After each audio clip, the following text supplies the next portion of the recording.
ለመሆኑ የልጆ እድገት እንዴት ነው? ፈጠነ ወይስ ዘገየ?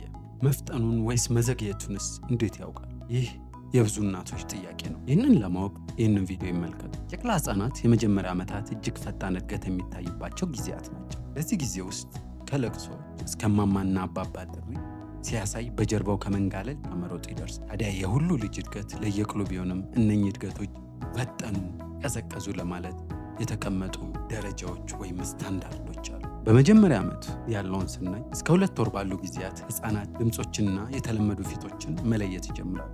በተለይም የእናታቸውን መለየት ይጀምራሉ። እስከ 4 ወር ውስጥ ፈገግ ይላሉ፣ ድምፅ ማውጣት ይጀምራሉ። ድምፅ ወደ ሰሙበት አቅጣጫ መዞር ይጀምራሉ። ወላጆችን፣ ቤተሰብን ሲያዩ ፈገግ ይላሉ። ጭንቅላታቸውን መሸከም ይጀምራሉ። እስከ 6 ወር መንከባለል ይጀምራሉ። ተደግፎ ይቀመጣሉ። አንድ ድምፅ ያላቸውን ቃላት ያወጣሉ። ማማ ይላሉ። በ8ኛው ወር የታችኛውን ጥርስ ማብቀል ይጀምራሉ። በዚህን ጊዜ ሲጠቡ የእናታቸውን ጡት ይነክሳሉ። በ9 ወራት ውስጥ ቀላል ቃላትን ይረዳሉ።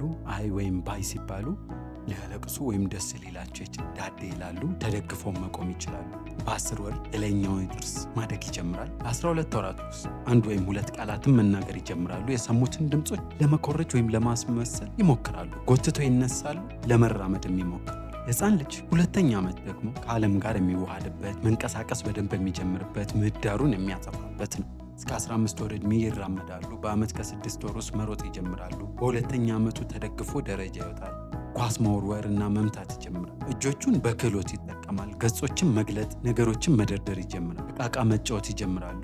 ነገሮችን በስያሜ ይለያሉ። ማስተዋልና ትኩረት ስለሚኖር የጠፋ ዕቃ መፈለግ ይችላሉ። አጠር ያሉ አረፍተ ነገሮችን፣ ቀላል ሐረጎችን ይጠቀማሉ። ወተት ጨምር፣ አባባ ሂድ፣ ለእኔ አምጪ አይነት ሐረጎችን ወይም አረፍተ ነገሮችን ያወራል። እንደዚሁ ስናወራቸው ይረዳል። የሰውነት አካላቸውን መሰየም ይችላሉ። ከሌሎች ልጆች ጋርም ጨዋታ ይጀምራሉ። ይናደዳሉ፣ ይበሳጫሉ። ታዲያ ይህ የስሜታቸው መጎልበት እንጂ እምቢተኝነት አይደለም። እንደውም ብቻቸውን ነገሮችን ማድረግ ይፈልጋሉ። ነፃነታቸውን ለማወጅ ይሞክራሉ። 3ኛ ዓመት ስብዕና የሚኖራቸው፣ ቋንቋቸው በይበልጥ የሚጎለብትበት፣ ማህበረሰባዊ ህጎችን በመጠኑ የሚያስተውሉበት ዕድሜ ነው። በልበ ሙሉነት ይንቀሳቀሳሉ። እዚህ እዛ ይሮጣሉ። ደረጃ በቀላሉ ይወጣሉ። ባለ 3 ጎማ ሳይክል መንዳት ይችላሉ። ነገሮችን መገንባት ይጀምራሉ። የልብስ ቁልፍ መቆለፍ፣ ዚፕ መዝጋት ይችላሉ። በትንሽ እርዳታ ይለብሳሉ። በማንኪያ መብላት ይችላሉ።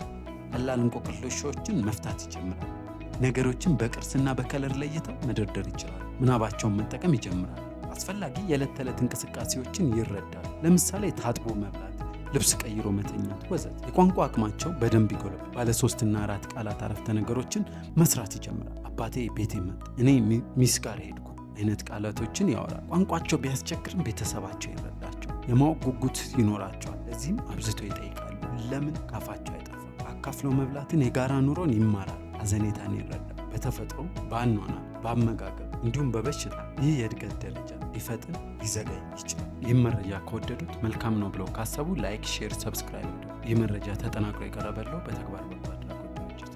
ቀጣይም የእድገት መዘግየት ለምን እንደሚያጋጥም እና የመዘግየት ምልክቶቹን፣ መቼስ የሕክምና እርዳታ እንደሚያስፈልግ የሚያሳይ ትምህርታዊ ቪዲዮ እንለቃለንና